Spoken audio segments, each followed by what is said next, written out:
দর্শক, আমরা আজ এসেছি ডিগ্রিচর খলিফাপাড়া, আপনাদের যে ভাইরাল জমশের কাকার বাড়ি। আপনারা আমার পিছিয়ে যে ঘরটা দেখতে পাচ্ছেন, এটাই তার ঘর। আমরা আসছিলাম তার সঙ্গে দেখা করার জন্য।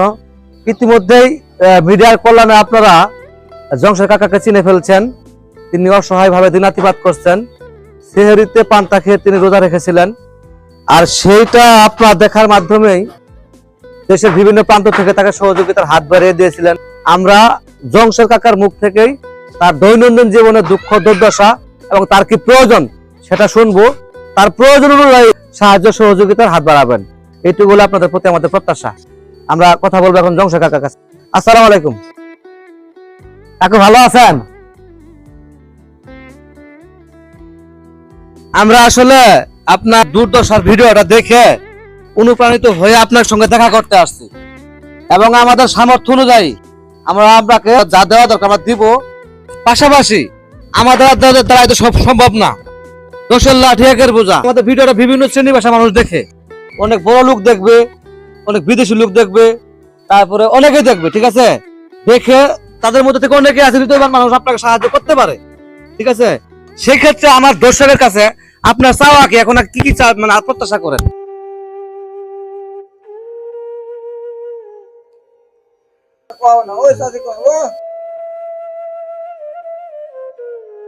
আসলে দর্শক, উনি আসলে কানে একটু কম, কানে শুনে না, কম বলতে কানে শুনেই না। তো যাই হোক, আপনারাই দেখেন, নিজের চোখে দেখেন তার কি প্রয়োজন। তার যে থাকার ঘর, একটা প্রথম ঘর থেকে আমি বের হইলাম, আর দ্বিতীয় ঘরটা হলো এই ঘরটা। এই ঘরটাই থাকে জীর্ণ শূন্য একটা ভাঙা ঘর। ঘরে তো মানে ন্যূনতম যে একটা জীবন ধারণের জন্য ন্যূনতম একটু ঘরের ভিতরটা দেখান ঘর ভাই। একটা মানুষের ন্যূনতম জীবন ধারণের জন্য যেই আসবাবগুলো দরকার, একটা মানে বিছানা, আসলে কিছুই নাই। এই যে চকিটা, এই যে চকিটা দেখতে পাচ্ছেন, এই চকিটা আমাদের জমশের কাকা থাকেন। এই চকিটা থাকেন, চকিটা ভাঙা চোরা করে করা হয়েছে।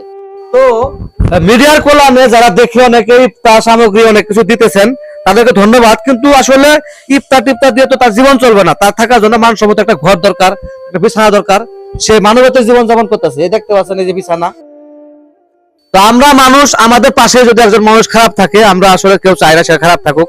তো সবাই যায় যা যা জায়গা থেকে মানবতার হাত বাড়াই দিবেন। তো আমরা আসছি আমাদের কাকার সঙ্গে দেখা করতে। কাকাকে আমরা সামর্থ্য মনে দিব। মনির, মনির, ঠিক আছে কাকু, আসেন।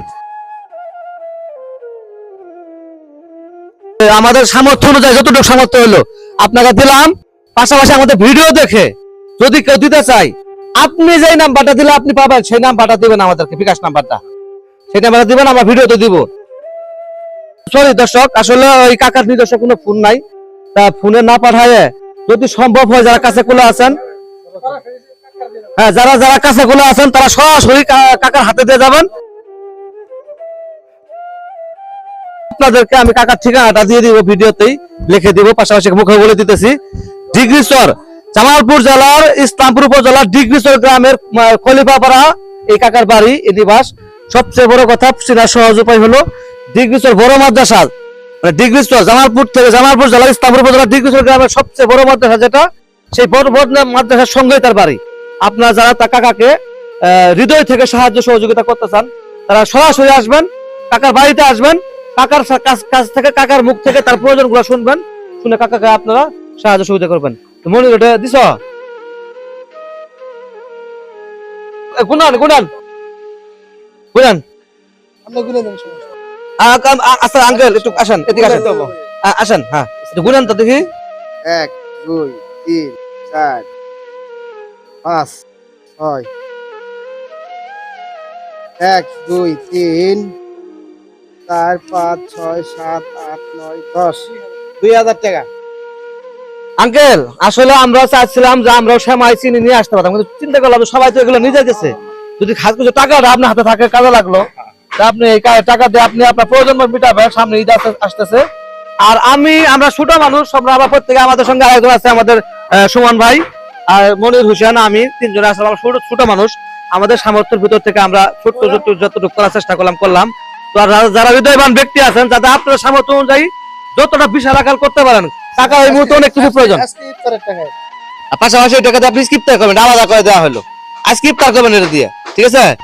এখন সমস্যাগুলো নিজের কাছে শুনবেন, নিজের আসে নিজের কানে শুনবেন, দেখবেন তার জিন্দ শুনে ঘর থাকার অবস্থা নাই, ঘরে কোনো আসবাব নাই, ভালো বিছানা নাই, মানে মানবতার জীবন যাপন যাকে বলে চিন্তা করতেছেন, সবাই সবার জায়গা থেকে এগিয়ে আসবেন, এটা আপনাদের কাছে প্রত্যাশা। আমরাও চেষ্টা করব আগামীতে ভালো কিছু করার জন্য আরো। দর্শক, তো সকলের প্রতি আমার আকুল আবেদন এটাই থাকবে যে মানুষ মানুষের জন্য, সুতরাং আমরা মানুষ, আমি যেমন জানে ভালো মন্দ খেয়ে ইফতার করতেছি, রোজা রাখতেছি, আমারই মতো একজন বৃদ্ধ বয়স্ক, আমার বাবার মতো বয়স্ক মানুষ না খায় থাকবে, এটা আসলে খারাপ দেখায়। যার যার জায়গা থেকে চেষ্টা করুন, সবাই এগিয়ে আসুন মানবতার কাছে। জয় হোক মানবতার। আসসালামু আলাইকুম।